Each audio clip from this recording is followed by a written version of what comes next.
नमस्ते। आज हम फार्माकोलॉजी एंड टॉक्सिकोलॉजी के चैप्टर 7 की शुरुआत कर रहे हैं, जिसका नाम है drugs acting on the respiratory system. ये डी फार्मा सेकेंड ईयर के लिए एक बहुत ही जरूरी चैप्टर है। इस चैप्टर में हम उन दवाइयों के बारे में पढ़ेंगे जो हमारे श्वसन तंत्र यानी हमारे रेस्पिरेटरी सिस्टम पर काम करती हैं। इसमें हम 4 मुख्य तरह की दवाओं को समझेंगे। पहली है ब्रोंकोडायलेटर्स, दूसरी एक्सपेक्टोरेंट्स, तीसरी एंटीटसिव एजेंट्स और चौथी म्यूकोलिटिक एजेंट्स। तो चलिए इस चैप्टर को विस्तार से समझना शुरू करते हैं। चलिए सबसे पहली ड्रग कैटेगरी से शुरू करते हैं, जो है ब्रोंकोडायलेटर्स। सबसे पहले इसकी परिभाषा देखते हैं। Definition: These are the drugs which cause dilatation of bronchi and are used to provide relief in asthma.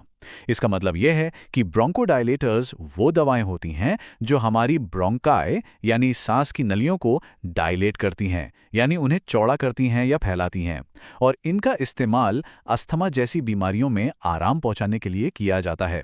अब इसका क्लासिफिकेशन देखते हैं। ब्रोंकोडायलेटर्स को मुख्य रूप से 3 श्रेणियों में बांटा गया है। पहली है बीटा 2 सिम्पैथोमिमेटिक्स। इसके उदाहरण हैं सैल्बुटामॉल और टर्ब्यूटालीन। दूसरी कैटेगरी है मिथाइल ज़ैंथीन्स, जिसके उदाहरण है थियोफिलीन और एमिनोफिलीन।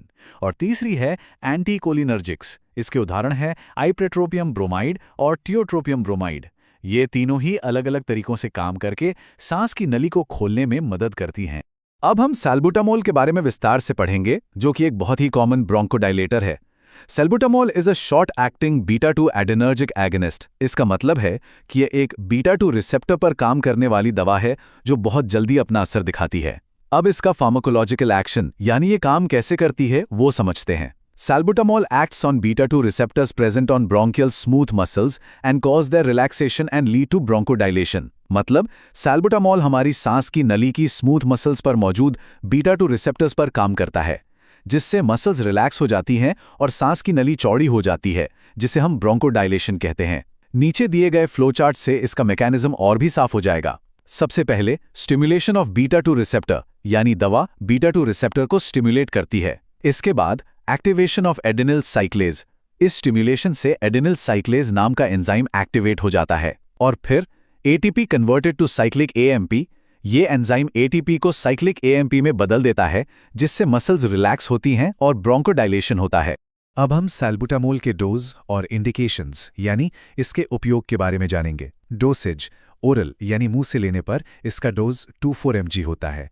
इंजेक्शन के रूप में 0.25-0.5 mg दिया जाता है, और इन्हलेशन यानी सांस के द्वारा लेने पर 100-100 mcg होता है। अब देखते हैं इसके इंडिकेशंस, मतलब इसका इस्तेमाल किन किन बीमारियों में होता है। पहला, for the relief of bronchospasm associated with acute and chronic asthma, bronchitis।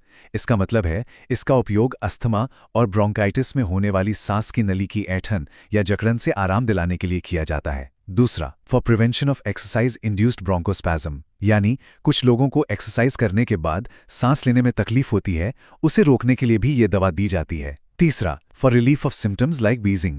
Wheezing का मतलब है सांस लेते समय सीटी जैसी आवाज आना, उस लक्षण से आराम देने के लिए। चौथा, for relief of symptoms like coughing. खांसी जैसे लक्षणों में भी ये राहत देती है। और पांचवा, जो कि एक बहुत ही अलग उपयोग है, in the management of uncomplicated premature labour. इसका उपयोग गर्भावस्था में समय से पहले होने वाले प्रसव पीड़ा को रोकने के लिए भी किया जाता है, क्योंकि ये मसल्स को रिलैक्स करती है। अब बात करते हैं सैल्ब्यूटामॉल के साइड इफेक्ट्स की। हर दवा की तरह इसके भी कुछ दुष्प्रभाव हो सकते हैं। पहला है शेकीनेस और ट्रेम्बलिंग, मतलब शरीर में कमी या कंपन महसूस हो सकती है। दूसरा है हेडेक्स यानी सिर दर्द। तीसरा है मसल क्रैम्प्स, मांसपेशियों में ऐंठन हो सकती है। और चौथा, जो सबसे महत्वपूर्ण है, वो है कार्डियक एरिथमिया। इसका मतलब है दिल की धड़कन का अनियमित हो जाना। ऐसा इसलिए होता है क्योंकि बीटा 2 रिसेप्टर्स फेफड़ों के अलावा दिल में भी मौजूद होते हैं, और दवा का असर वहां भी हो सकता है। इसीलिए ये एक जरूरी साइड इफेक्ट है जिसका ध्यान रखना होता है। अब हम अपनी दूसरी कैटेगरी की दवाओं पर आते हैं, जो हैं एक्सपेक्टोरेंट्स। चलिए इसकी परिभाषा देखते हैं। These are the drugs which are used to increase the bronchial secretion or reduce its viscosity, thereby facilitating its removal by coughing।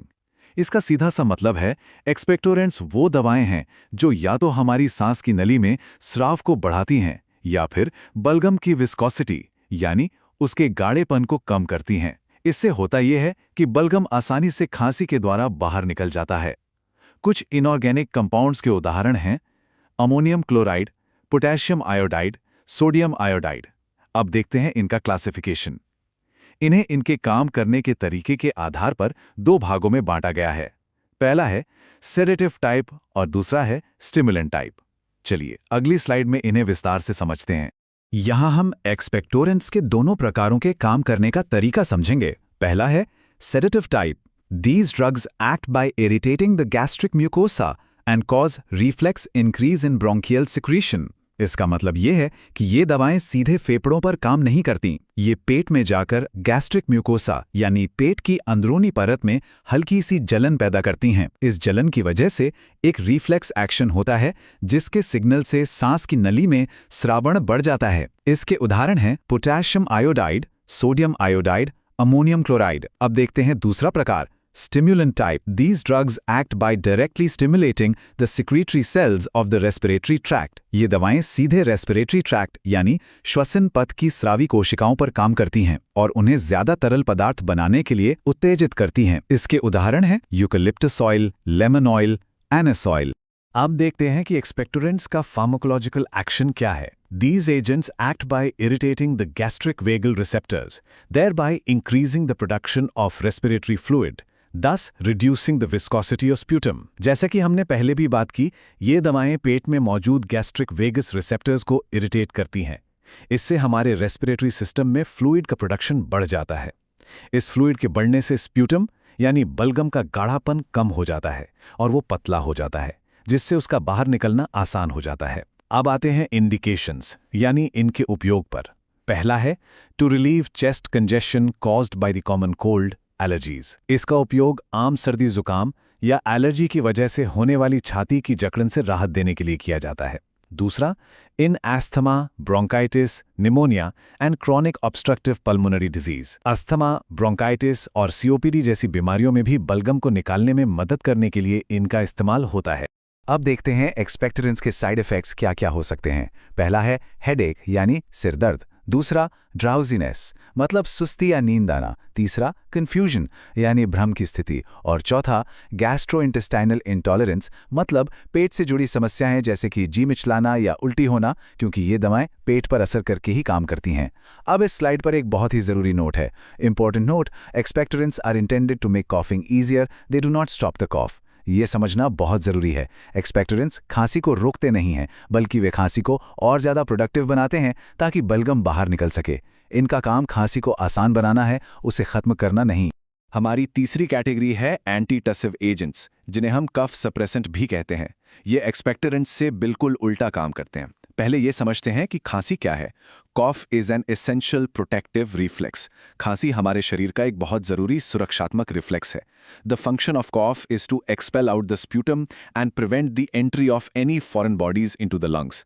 इसका काम बलगम को बाहर निकालना और किसी भी बाहरी चीज़ जैसे धूल मिट्टी को फेफड़ों में जाने से रोकना है। तो जो खांसी बलगम निकालती है वो प्रोडक्टिव होती है, लेकिन समटाइम्स कॉफ में भी नॉन प्रोडक्टिव। कभी कभी खांसी सूखी होती है जिसमें बलगम नहीं निकलता। एंटीटसिव एजेंट्स का इस्तेमाल इसी नॉन प्रोडक्टिव यानी सूखी खांसी को दबाने या शांत करने के लिए किया जाता है। अब देखते हैं एंटीटसिव एजेंट्स का क्लासिफिकेशन। इन्हें 5 श्रेणियों में बांटा गया है। पहली है ओपियोइड्स। इसके उदाहरण हैं कोडीन और फोलकोडीन। ये दिमाग में कफ सेंटर पर काम करके खांसी को रोकते हैं। दूसरी है नॉन ओपियोइड्स, जैसे कि डेक्स्ट्रोमिथॉर्फिन और नोस्कैपिन। ये भी दिमाग पर ही काम करते हैं, लेकिन इनमें ओपियोइड्स जैसे साइड इफेक्ट्स नहीं होते। तीसरी है एंटीहिस्टामिन्स, जैसे क्लोरफेनिरामाइन और डायफेनहाइड्रामीन, जो अक्सर एलर्जी वाली खांसी में दी जाती हैं। चौथी है पेरिफेरली एक्टिंग एंटीटसिव्स, जैसे प्रेनॉक्सिडियाज़िन। ये दिमाग पर काम ना करके सीधे हमारे गले और फेफड़ों की नसों पर काम करती हैं। और पांचवी है एडजुवेंट एंटीटसिव्स, जैसे सल्ब्यूटामॉल। ये असल में ब्रोंकोडायलेटर्स हैं जो सांस की नली को चौड़ा करके खांसी में आराम देते हैं। इसीलिए नीचे नोट में लिखा है their properties are similar to that of bronchodilators. और अब हमारी आखिरी कैटेगरी है म्यूकोलिटिक्स। चलिए इसकी परिभाषा देखते हैं।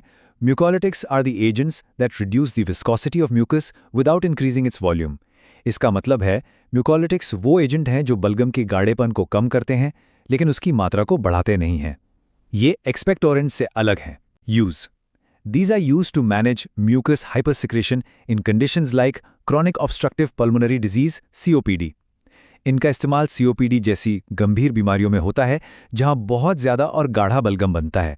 अब देखते हैं इसका क्लासिफिकेशन। इसमें मुख्य दवाएं हैं ब्रोमोहेक्सिन एम्ब्रोक्सोल, जो कि ब्रोमोहेक्सिन का ही एक एक्टिव मेटाबोलाइट है, और असीटिलसिस्टीन। ये दवाएं सीधे बलगम की रासायनिक संरचना को तोड़कर उसे पतला कर देती हैं। चलिए अब म्यूकोलिटिक्स के बारे में और जानते हैं। Pharmacological action. Mucolytics cause fragmentation of glycoproteins present in mucus, thus reducing its viscosity. यानी म्यूकोलिटिक्स बलगम में मौजूद ग्लाइकोप्रोटीन के टुकड़े टुकड़े कर देते हैं, जिससे उसका गाढ़ापन कम हो जाता है। इंडिकेशंस: इनका उपयोग ब्रोंकिएक्टेसिस जैसी बीमारियों में होता है, जहां सांस की नलियों में बलगम जमा हो जाता है, और पोस्ट ऑपरेटिव पल्मोनरी कॉम्प्लिकेशंस, यानी ऑपरेशन के बाद फेफड़ों में होने वाली जटिलताओं में भी इनका इस्तेमाल होता है। Contraindications and side effects: hypersensitivity, यानी अगर किसी को इन दवाओं से एलर्जी है तो नहीं देना चाहिए। इनके साइड इफेक्ट्स में नोजिया, वॉमिटिंग यानी जी मिचलाना और उल्टी, और ब्रोंकोस्पैज्म यानी सांस की नली में ऐंठन हो सकती है। तो इसी के साथ हमारे ये चैप्टर यहाँ समाप्त होता है। हमने 4 तरह की दवाएं पढ़ी: ब्रोंकोडायलेटर्स, एक्सपेक्टोरेंट्स, एंटीट्यूसिव्स और म्यूकोलिटिक्स। हर दवा का अपना एक खास काम है, और यह जानना बहुत जरूरी है कि किस स्थिति में कौन सी दवा देनी है। उम्मीद है ये जानकारी सभी के लिए उपयोगी होगी।